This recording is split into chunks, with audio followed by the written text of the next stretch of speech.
Good to know you're still there. It's still setting the record straight on Orange 94.5 FM. Now, joining the conversation now is a PDP stalwart, Mr. Udemy Akinde. Good to have you on the show. Thank you, Mr. Modish. All right, now moving forward, let me just ask, why do you think the APC is behind the problems in the PDP? Thank you, presenter. You see, APC, as it is,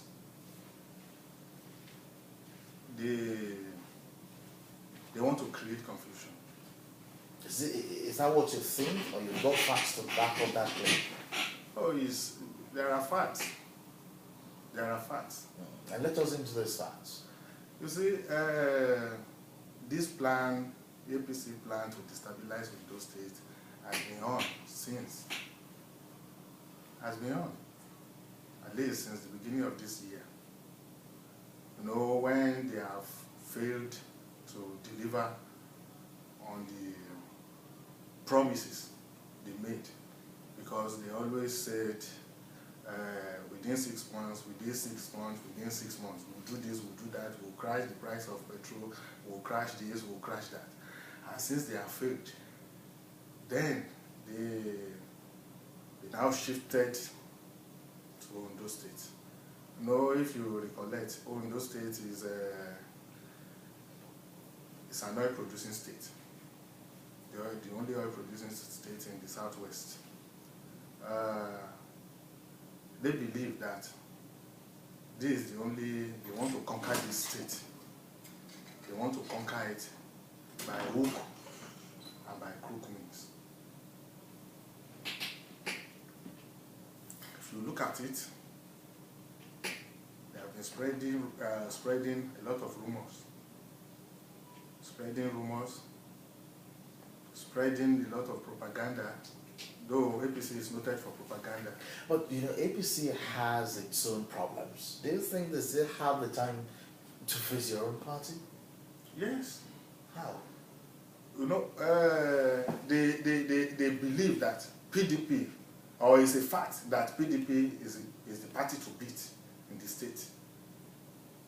They believe that is the only party to beat in the state.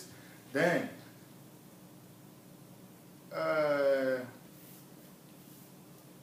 Governor Mimiko is a factor in the whole Southwest. They have their own problems. No, it's self-created. They just created it. They didn't know that it would consume them. So, but they believe that they are the ruling party at the top. They can use the federal mind. They can use any other thing to just enter Ondo State and capture it.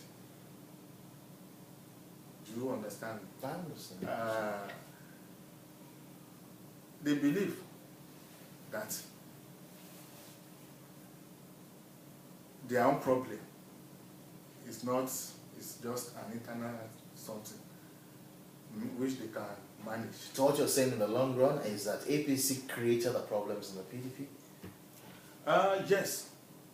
You can say that for a fact? Yes. Okay, now let's move to Barrister Akimoyo. Do you think the People's Democratic Party, especially while your party was there at the presidency, do you think the PDP was tolerant of the opposition? I think we were over-tolerant of the opposition. Over-tolerant? Over-tolerant of the opposition when we were in office. And I say that because when you're in a position of power, what you try to do is to remain in power. The whole issue of politics, as defined 101 level, is, you know, people associating together to gain power. And once you've got the power, to retain it. Now, we retained power at the federal level for 16 years. And that's been well celebrated, well documented, well advertised, because the APC who are now there, they only have one swan song, 16 years of PDP, and that's why Nigeria is on its knees. But if you think about it, when they were putting together this mechanical contraption that is today called the APC, we said it would not work.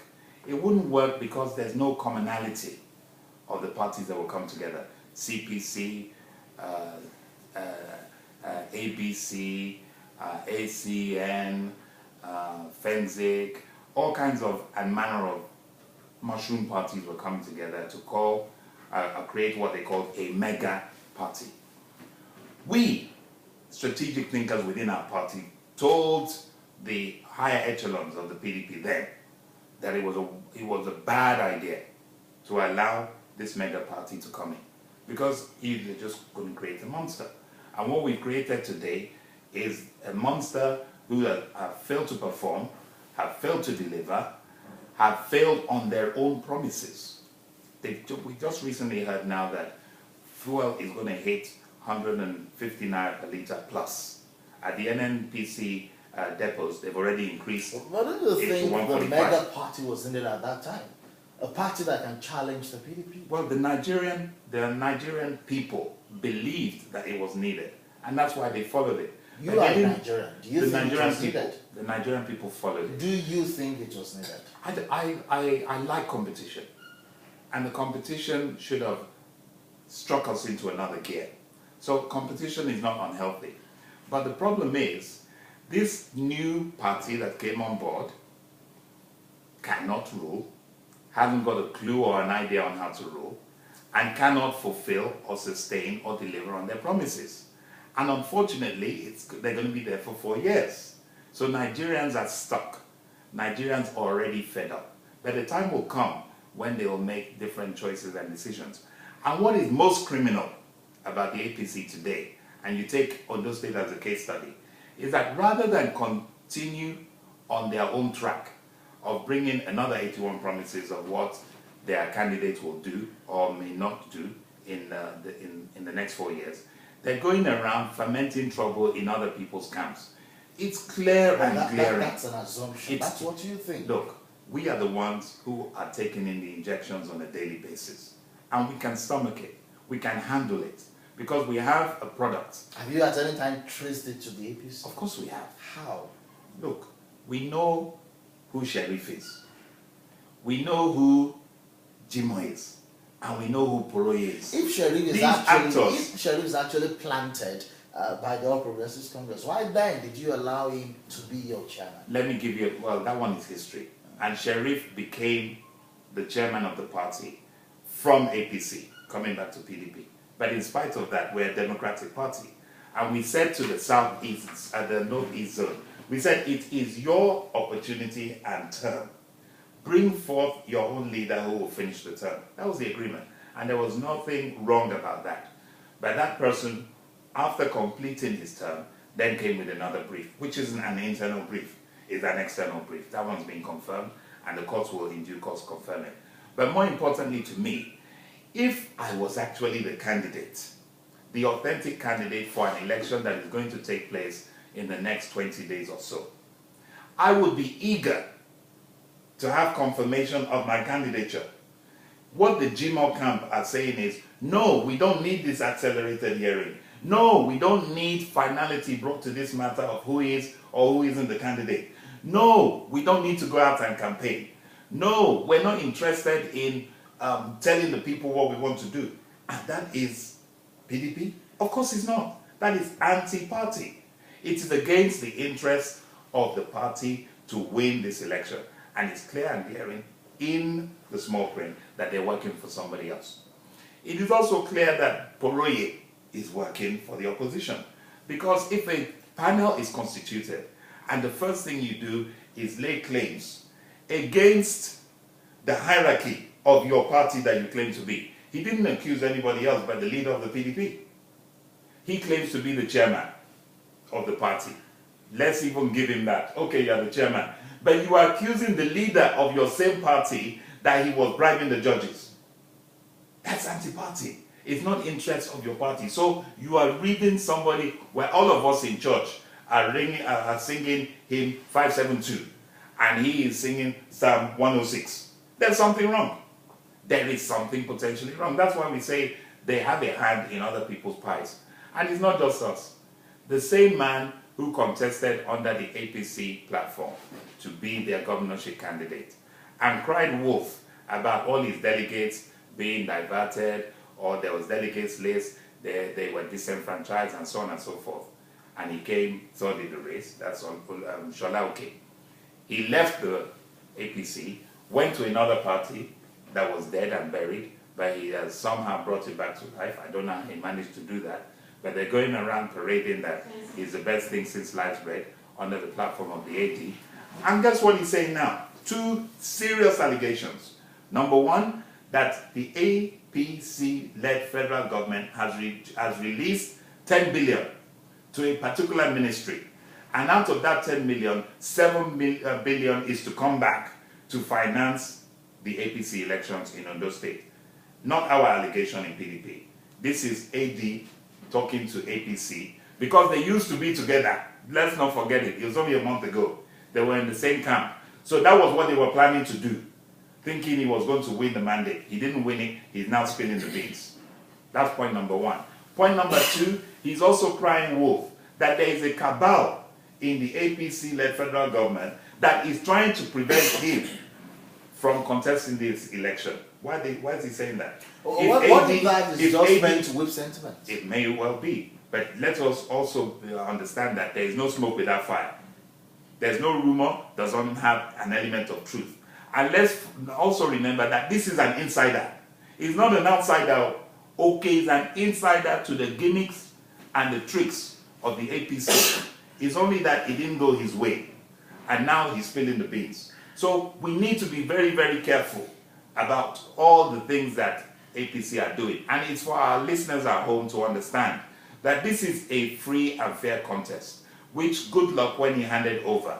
He handed over an INEC that to some extent was acclaimed to be free and fair in terms of the elections. Sometimes your party wins, sometimes they don't. But in a situation where you try to scheme out two of the big players from the race, even before you get to the polls, that is another ingenious way of rigging elections. The problem is card reader is coming, so we know we cannot rig at the polls. We know that we don't have the best candidate. So how do we scheme out the big players? This is another one for the record books from APC. Okay, BJ, let's come to you. Now, Nigeria as it's were today, do you think we actually need a multi-party system? When in actual fact, when it comes down to the elections, we get to talk about 2, 3 of these political parties. Do we need that number of political parties in Nigeria? Yes, we need it because if you recollect, some people used to say that our democracy in Nigeria is homegrown democracy. We have our own way of doing things. We need it so that there will be space, political space, for everybody to participate.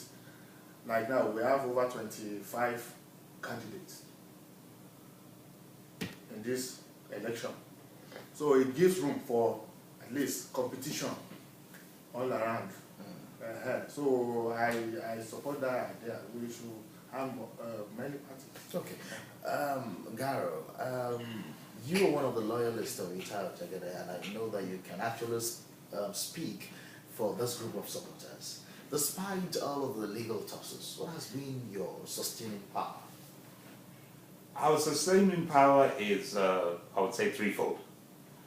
The first issue is that this state, Ondo State, is our own Jerusalem. We have toiled, we have sweat for years in this state. At least since 2003, when PDP took over the governance of Ondo State, we have been building. We built under the late Governor Olusegun Agagun. We built under Olusegun Mimiko, who had a sojourn to a temporary land, but was doing the business under the platform of the Labour Party. And at the appropriate God-ordained time, he came back to his home, to his roots, and therefore, all glory be unto God for the work that PDP has been able to achieve since 2003 to date in this state. And therefore, it is important that we do not allow that to be dumped in the trash can overnight.